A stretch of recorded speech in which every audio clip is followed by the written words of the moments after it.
Dobrý den všem motocyklovým příznivcům. Chtěl bych vám v krátkosti představit společnost Hapich.cz, která se zabývá výrobou systémových řešení pro motocykly.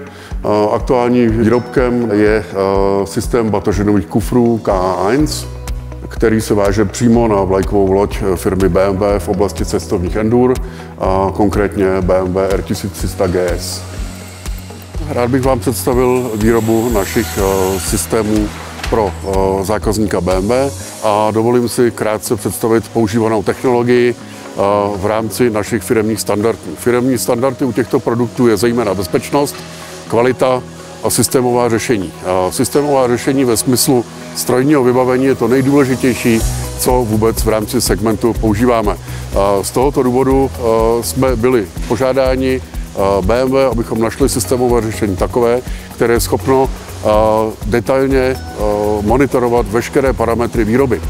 To znamená, u tohoto systému nejdůležitější je z hlediska bezpečnosti každý šroubový spoj. Šroubový spoj je monitorován systémem Caducer a šroubováky Colver, které nám dodala firma Rexin.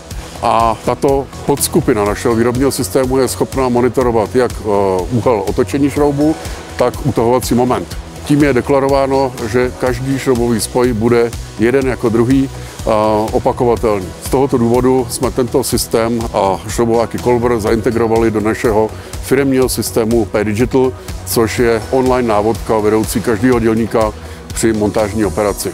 Tím je zajištěna archivace veškerých dat vztažená k jednotlivým kusům, kterých je více jak 400 denně.